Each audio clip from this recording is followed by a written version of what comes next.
ಈ ಅಮ್ನೋರ್ ಶಕ್ತಿ ಏನು ಅಂತಂದ್ರೆ ಈ ಕೆಲವರಿಗೆ ಮದ್ವೆ ಆಗಿರಲ್ಲ, ಸುಮಾರು ವರ್ಷಗಳಾಗಿರುತ್ತೆ, ಹಣಕಾಸಿನ ಸಮಸ್ಯೆಗಳು ಇರುತ್ತೆ. ಹರಕೆಯ ಹೊತ್ಕೊಂಡು ಮೀಸಾಲು ಕಟ್ಕೊಂಡು ಬಂದೀವಿ ನೋಡೆ ನನ್ನವ್ವ.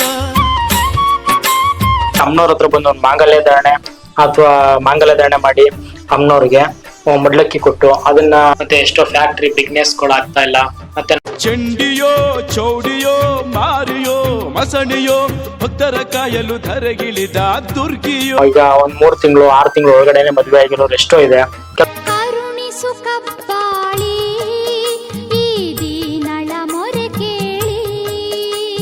ಕೆಲವು ದೋಷಗಳು ಇರೋದ್ರಿಂದ ಇಲ್ಲಿ ಬಂದು ಕಾವಡೆ ಶಾಸ್ತ್ರ ಮತ್ತೆ ನಮ್ಮ ಕಲ್ತಿರೋ ವಿದ್ಯೆ ಮತ್ತೆ ಅಮ್ನೋರ್ ಶಕ್ತಿಯಿಂದ ಕೆಲವೊಂದು ಶಾಸ್ತ್ರ ನೋಡಿ ಮತ್ತೆ ಕುಂಡಲಿ ಹಾಕಿ ಇವೆಲ್ಲ ಚೆಕ್ ಮಾಡಿ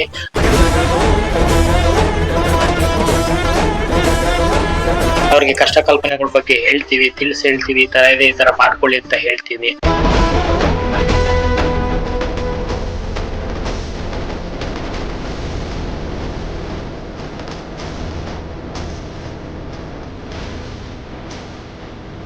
ನಾನು ಗಾರ್ಮೆಂಟ್ಸ್ ಮಾಡ್ತಿದ್ದೀನಿ, ಜನಗಳು ಬರ್ತಾ ಇಲ್ಲ, ವರ್ಕರ್ಸ್ ಬರ್ತಾ ಇಲ್ಲ ಅಂತ ಎಷ್ಟೋ ಜನ ಎಲ್ಲ ಹೇಳ್ತಾರೆ.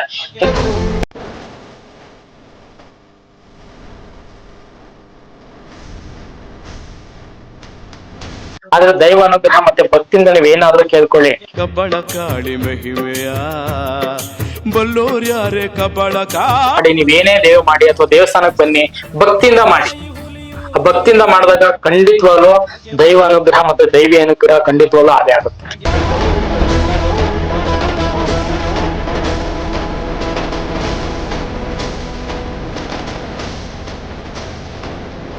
ಗುರುಗಳೇ, ಇವಾಗ ಅಮ್ಮನವ್ರ ಉತ್ಸವ ಮೂರ್ತಿ ಇದೆ, ಮತ್ತೆ ಸಾಕಷ್ಟು ಯಂತ್ರಗಳಿದೆ.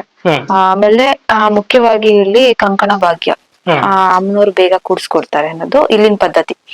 ಅದ್ರ ಬಗ್ಗೆ ಹೇಳೋದಾದ್ರೆ, ಈ ಅಮ್ನೋರ್ ಶಕ್ತಿ ಏನು ಅಂತಂದ್ರೆ ಈ ಕೆಲವ್ರಿಗೆ ಮದ್ವೆ ಆಗಿರಲ್ಲ, ಸುಮಾರು ವರ್ಷಗಳಾಗಿರುತ್ತೆ, ಗಂಡ್ಗಳು ಬರ್ತಾ ಇರ್ತಾರೆ, ಹೋಗ್ತಾ ಇರ್ತಾರೆ. ಅದು ಗಂಡ್ ಮಕ್ಳಿಗೂ ಆಗಿರಲ್ಲ, ಹೆಣ್ಮಕ್ಳಿಗೂ ಆಗಿರಲ್ಲ. ಹೆಣ್ಮಕ್ಳಿಗೆ ಸಮಸ್ಯೆ ಇರುತ್ತೆ ಅಂತ ಸುಳ್ಳು, ಗಂಡ್ ಮಕ್ಳಿಗೂ ಇರುತ್ತೆ, ಹೆಣ್ಮಕ್ಳಿಗೂ ಇರುತ್ತೆ. ಆ ಕೆಲವ್ರಿಗೆ ಎಷ್ಟೋ ವರ್ಷ ಸುತ್ತಿದೀವಿ, 100 ಹೆಣ್ಣು ನೋಡಿದೀವಿ, ಅಥವಾ ಏನ್ ಮಾಡುದು ನನ್ಗೆ ಸೆಟ್ ಆಗ್ತಾ ಇಲ್ಲ, ಒಳ್ಳೇದಾಗ್ತಾ ಇಲ್ಲ ಅಂತ ಎಷ್ಟೋ ಜನ ಬರ್ತಾರೆ. ಅವಾಗ ಬರೀ ಅಮ್ನೋರ್ ಹತ್ರ ಬಂದು ಒಂದು ಮಾಂಗಲ್ಯ ಧಾರಣೆ ಅಥವಾ ಮಾಂಗಲ್ಯ ಧಾರಣೆ ಮಾಡಿ ಅಮ್ನೋರ್ಗೆ ಮಡ್ಲಕ್ಕಿ ಕೊಟ್ಟು ಅದನ್ನ ಪರಿಪೂರ್ಣತೆ ಕೇಳ್ಕೊಂಡ್ರೆ ಬರೀ ಈಗ ಒಂದ್ 3 ತಿಂಗಳು 6 ತಿಂಗಳು ಒಳಗಡೆನೆ ಮದ್ವೆ ಆಗಿರೋರು ಎಷ್ಟೋ ಇದೆ.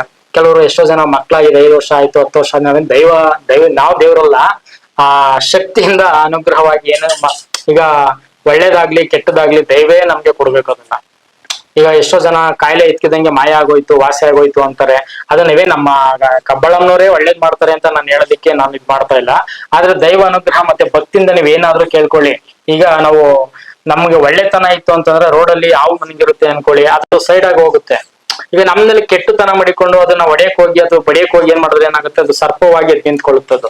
ಅದಕ್ಕೋಸ್ಕರ ನಾವು ಏನೇ ಒಂದ್ ಮಾಡ್ಬೇಕಾದ್ರೂ ಭಕ್ತಿಯಿಂದ ಮಾಡ್ಬೇಕು. ಭಕ್ತರುಗಳು ನಾನು ಹೇಳೋದು ಫಸ್ಟ್ ಆಫ್ ಆಲ್ ಅದೇ. ನೀವೇನೇ ಕೆಲಸ ಮಾಡಿ, ನೀವೇನೇ ದೇವ ಮಾಡಿ ಅಥವಾ ದೇವಸ್ಥಾನಕ್ಕೆ ಬನ್ನಿ, ಭಕ್ತಿಯಿಂದ ಮಾಡಿ. ಆ ಭಕ್ತಿಯಿಂದ ಮಾಡಿದಾಗ ಖಂಡಿತವಾಗ್ಲೂ ದೈವ ಅನುಗ್ರಹ ಮತ್ತೆ ದೈವಿ ಅನುಗ್ರಹ ಖಂಡಿತವಾಗ್ಲೂ ಅದೇ ಆಗುತ್ತೆ. ಓಂ ನಮೋ ಶ್ರೀ ಕಬ್ಬಾಳಮ್ಮ ದೇವಿಯೇ ನಮಃ. ಓಂ ನಮೋ ಶ್ರೀ ಕಬ್ಬಾಳಮ್ಮ ದೇವಿಯೇ ನಮಃ. ಅಂದ್ರೆ ಕೆಲವು ಭಕ್ತರೊಳಗೆ ಕಷ್ಟಗಳು ಇರುತ್ತೆ, ಕೆಲವೊಂದು ಪರ್ಸನಲ್ ಹೇಳ್ಕೊಳೋದಿಕ್ಕಾಗಲ್ಲ, ಕೆಲವೊಂದು ಏನೇನೋ ಸಮಸ್ಯೆಗಳು ಇರುತ್ತೆ. ಅದು ದೇವ್ರ ಹತ್ರನೇ ಹೇಳ್ಕೋಬಹುದು. ಕೆಲವೊಂದು ಕಷ್ಟ ಕಲ್ಪನೆಗಳು ಮತ್ತೆ ಮೂಲ ದೋಷಗಳು, ಕೆಲವು ದೋಷಗಳು ಇರೋದ್ರಿಂದ ಇಲ್ಲಿ ಬಂದು ಕಾವಡೆ ಶಾಸ್ತ್ರ ಮತ್ತೆ ನಮ್ಮ ಕಲ್ತಿರೋ ವಿದ್ಯೆ ಮತ್ತೆ ಅಮ್ನೋರ್ ಶಕ್ತಿಯಿಂದ ಕೆಲವೊಂದು ಶಾಸ್ತ್ರ ನೋಡಿ ಮತ್ತೆ ಕುಂಡಲಿ ಹಾಕಿ ಇವೆಲ್ಲ ಚೆಕ್ ಮಾಡಿ ಅವ್ರಿಗೆ ಕಷ್ಟ ಕಲ್ಪನೆಗಳ ಬಗ್ಗೆ ಹೇಳ್ತೀವಿ, ಹೇಳ್ತೀವಿ, ಈ ತರ ಇದೆ, ಈ ತರ ಮಾಡ್ಕೊಳ್ಳಿ ಅಂತ ಹೇಳ್ತೀವಿ. ಕೆಲವೊಂದು ಎಲ್ಲ ಪರಿಹಾರಗಳಾಗಿದೆ. ಬರುವಂತ ಭಕ್ತರಿಗೆ ಒಳ್ಳೇದಾಗ್ಲಿ ಅಂತಾನೆ ಕವಡೆ ಶಾಸ್ತ್ರ ಮತ್ತೆ ಮನೆಗಳಿಗೆ ಲಕ್ಷ್ಮಿ ಹಣಕಾಸಿನ ಸಮಸ್ಯೆಗಳು ಇರುತ್ತೆ. ಕೆಲವೊಂದು ಏನೇನೋ ಸಮಸ್ಯೆಗಳು ಇರುತ್ತೆ, ಮನೆ ಜಗಳ ಮನಸ್ತಾಪಗಳು ಈ ತರ ಎಲ್ಲ ಇರುತ್ತೆ. ಮತ್ತೆ ಎಷ್ಟೋ ಫ್ಯಾಕ್ಟ್ರಿ ಬಿಸ್ನೆಸ್ ಗಳು ಆಗ್ತಾ ಇಲ್ಲ. ಮತ್ತೆ ನಾನು ಗಾರ್ಮೆಂಟ್ಸ್ ಮಾಡ್ತಿದ್ದೀನಿ, ಜನಗಳು ಬರ್ತಾ ಇಲ್ಲ, ವರ್ಕರ್ಸ್ ಬರ್ತಾ ಇಲ್ಲ ಅಂತ ಎಷ್ಟೋ ಜನ ಎಲ್ಲ ಹೇಳ್ತಾರೆ. ಅದಕ್ಕೆ ಕೆಲವೊಂದು ದೈವ ಅನುಗ್ರಹನೂ ಇರ್ಬೇಕು. ಮತ್ತೆ ಇವೆಲ್ಲ ಕಷ್ಟ ಕಲ್ಪನೆಗಳನ್ನ ಮತ್ತೆ ಕೆಲವು ದೋಷ ಪರಿಹಾರಗಳನ್ನ ಮಾಡ್ಬೇಕಾದ್ರೆ ಕವಡೆ ಶಾಸ್ತ್ರ ಮತ್ತೆ ಅಂಜನಾ ಶಾಸ್ತ್ರ ಮತ್ತೆ ನಮ್ದೇ ಕಲ್ತಿರೋ ವಿದ್ಯೆ ಮತ್ತೆ ಏನೇನ್ ಕೇರಳ ವಿದ್ಯೆ ಮತ್ತೆ ಕೊಳ್ಳೇಗಾಲ ಪಾಂಡಿತ್ಯ ಇರೋದ್ರಿಂದ ಇವೆಲ್ಲ ತಿಳ್ಕೊಂಡು ಅದಕ್ಕೆ ಅವ್ರ ಕಷ್ಟ ಕಲ್ಪನೆಗಳನ್ನ ಪರಿಹಾರ ಮಾಡಿ ಈ ತರ ಇದೆ, ಈ ತರ ಮಾಡ್ಕೊಳ್ಳಿ ಅಂತ ಹೇಳಿ ತಿಳಿಸ್ಕೊಡ್ತೀವಿ ನಾವು. ಬಿಸ್ನೆಸ್ ಪ್ರೊಫೈಲ್ಸ್ ಅಂದ್ರೆ ಈಗ ಫ್ಯಾಕ್ಟ್ರಿಗಳಾಗಿರ್ಬೋದು, ಅಂಗಡಿ ಆಗಿರ್ಬೋದು, ಮುಖ್ಯವಾಗಿ ಎಷ್ಟೋ ಜನ ಬಿಲ್ಡಿಂಗ್ ಕಾಂಟ್ರಾಕ್ಟ್ ಕೆಲಸ ಮಾಡಿಸ್ತಾ ಇರ್ತಾರೆ. ಅವರು ಒಂದ್ ವರ್ಷ ಒಂದ್ ಬಿಲ್ಡಿಂಗ್ 2 ಬಿಲ್ಡಿಂಗ್ ಕೆಲಸ ಸಿಗುತ್ತೆ, ಮತ್ತೆ ಕೆಲಸ ಸಿಕ್ಕಲ್ಲ, ಮತ್ತೆ ನಾನು ಕೂಲಿಗೆ ಹೋಗ್ಬೇಕಾಗತ್ತೆ. ಈ ತರ ಎಲ್ಲ ತುಂಬಾ ಸಮಸ್ಯೆಗಳಿದೆ ಭಕ್ತರುಗಳಿಗೆ ನಾನ್ ತಿಳ್ಕೊಂಡಂಗೆ. ಆ ತರ ಸಮಸ್ಯೆಗಳಿಗೆ ಕೆಲವೊಂದು ಏನೇನೋ ಪರಿಹಾರಗಳು ಇರುತ್ತೆ. ಕೆಲವೊಂದು ನಾವು ಕಲ್ತಿರೋ ವಿದ್ಯೆಗಳಾಗ್ಲಿ ಅಥವಾ ಏನೇನೋ ಕವಡೆ ಶಾಸ್ತ್ರಗಳಾಗ್ಲಿ, ಅವ್ರ ಕಷ್ಟ ಕಲ್ಪನೆಗಳಾಗ್ಲಿ, ಅದನ್ನೆಲ್ಲ ಪರಿಹಾರ ಮಾಡಿ ಮಾಡ್ಕೊಡ್ತೀವಲ್ವಾ, ಅದರಿಂದ ಅವ್ರಿಗೆ ಒಳ್ಳೇದಾಗುತ್ತೆ.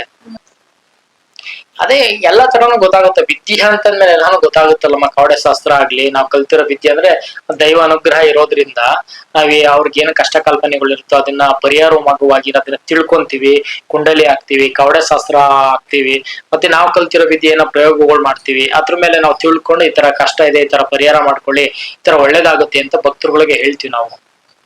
ಇಷ್ಟೆಲ್ಲ ಮಾಹಿತಿ ನೀಡಿ ಧನ್ಯವಾದಗಳು.